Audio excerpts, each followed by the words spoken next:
ট্রেনের ইঞ্জিনের দিক পরিবর্তনের সময় দুর্ঘটনা, আচমকাই নিয়ন্ত্রণ হারিয়ে ইঞ্জিনটি ধাক্কা মারে একটি ট্রেনে। তাতে একটি বগি ক্ষতিগ্রস্ত হয়েছে।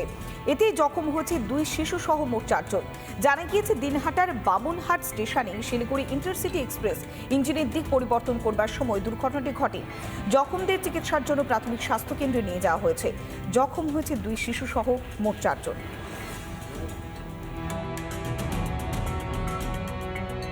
তো তখন এখানে আসি, আর ওই সময় এই ইঞ্জিনটা আসতেছিল, বেশ আস্তে আস্তে আসতেছিল।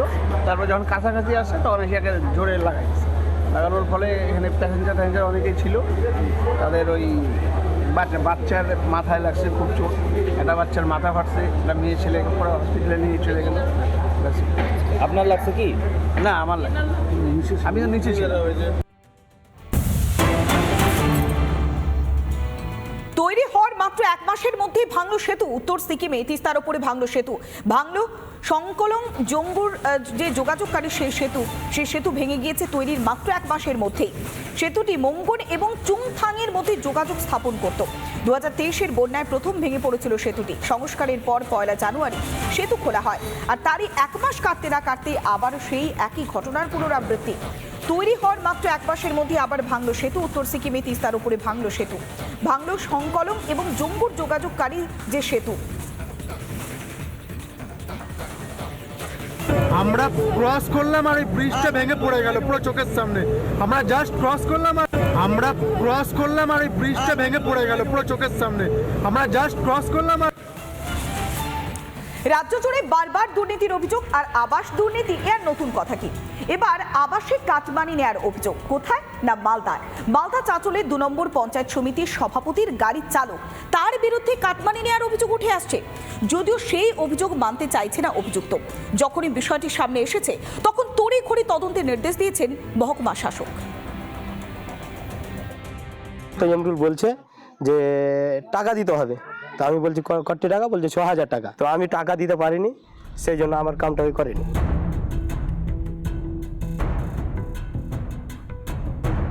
এ যেন ফেলো করি মাখো তেলের মতো ব্যাপার। হাতে টাকা গুঁজে দিলেই মুশকিল আসান, পকেটে কাটমানি ঢুকলেই উঠে যাবে নাম। আবাস যোজনায় এমন ভুরি ভুরি অভিযোগ।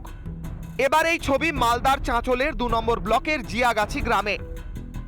অভিযোগ, তৃণমূল পরিচালিত পঞ্চায়েত সমিতির সভাপতির গাড়ি চালক ইমরুলই নাকি দুর্নীতির হোতা। শাসক দলের লোক না হলেই তালিকা থেকে নাম ঘ্যাচাংফু। এমরুল ওই বাড়ির জন্য কাগজ জমা দিয়েছিল, তো আমার কাগজটা দিয়ে পেঠা দিতাম, তো আমার কাগজটা ছুঁড়ে ফেলে দিয়েছে। বলছে তোমার হবে না। তো আমি বলছি কেন? তো বলছে তুমি আমার পার্টি করে না, তাই তারা তৃণমূল করে।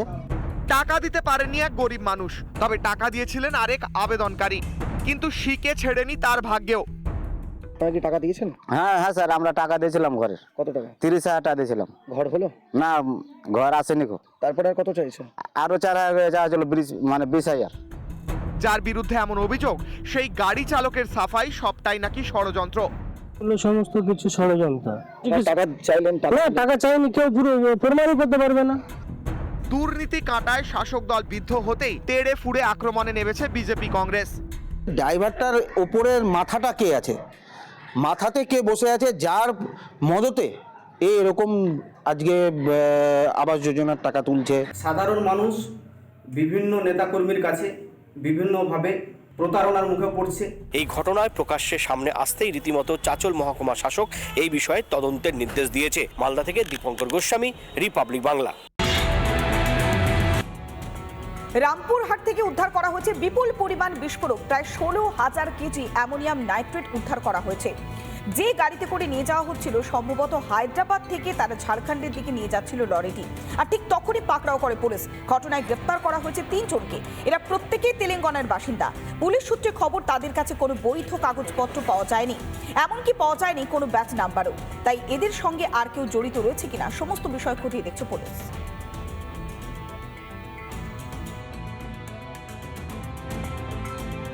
হিসাবে নলহাটি রামপুরহাট এলাকাতে নলহাটির এমএলএ এবং তার ভাই পিন্টু সিনহার, যিনি নলহাটি 2 নম্বর ওয়ার্ডের কাউন্সিলর, তার নাম যুক্ত হয়েছিল, তো এখনো পর্যন্ত এদের কাউকে অ্যারেস্ট করা হলো না। এই ধরনের বিস্ফোরক দ্রব্যের ব্যবসার সঙ্গে যুক্ত থেকে ব্যবসা করছে। পশ্চিমবাংলার পুলিশ প্রশাসন এদেরকে এখনো ছেড়ে রেখেছে। দাবি করব কেন্দ্রীয় এজেন্সি এনআইএ-কে এদের বিরুদ্ধে ব্যবস্থা গ্রহণ করা। দেখুন, ওইদিকে মোরারই নলহাটি অঞ্চলে বেশ কিছু পাথরের খাদান চলে এবং সেখানে অনেক সময় দেখা যায়, আমরা দেখতে পাচ্ছি যে বেশ কিছু বেআইনি অ্যামোনিয়াম নাইট্রেট, যেগুলো এক্সপ্লোসিভ হিসেবে ব্যবহার হয় খাদানগুলোতে, সেগুলো বিভিন্ন সময় বিভিন্ন জায়গা থেকে, বিভিন্ন অন্য রাজ্য থেকে, এমনকি ঝাড়খণ্ড থেকেও তারা সেগুলো আসে এবং সেখানে তারা সাপ্লাই করে। পুলিশ সক্রিয় আছে, প্রশাসন সক্রিয় আছে বলে প্রায় দেখবেন মাঝে মাঝে এগুলো ধরা পড়ে এবং পুলিশ তাদের বিরুদ্ধে যথাযথ ব্যবস্থা নেয়। নদিয়ার রথতলায় বিস্ফোরণ স্থল পরিদর্শনে গেলেন বিরোধী দলনেতা শুভেন্দু অধিকারী। সঙ্গে ছিলেন বিধায়ক অম্বিকা রায়, বঙ্কিম ঘোষ এবং অসীম সরকার। যে সমস্ত পরিবারের সদস্যরা তাদের প্রিয়জনকে হারিয়েছে, সেই স্বজন হারা 4 জন পরিবারের হাতে 2 লাখ টাকা করে আর্থিক সাহায্য তুলে দিয়েছেন তিনি। তার সঙ্গে ছিলেন বিজেপির অন্যান্য কর্মী সমর্থকরা, ছিলেন কল্যাণীর বিধায়ক অম্বিকা রায়, হরিণঘাটার বিধায়ক অসীম সরকার, চাকদার বিধায়ক বঙ্কিম ঘোষ।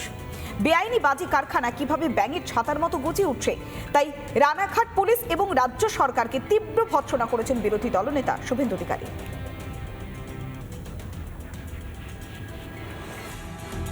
ঘটনার পরে মুখ্যমন্ত্রী এবং মুখ্যমন্ত্রীর প্রধান উপদেষ্টা আলাপন বন্দ্যোপাধ্যায় অনেক রোডম্যাপ, পরিকল্পনা এসব কথা বলেছিলেন।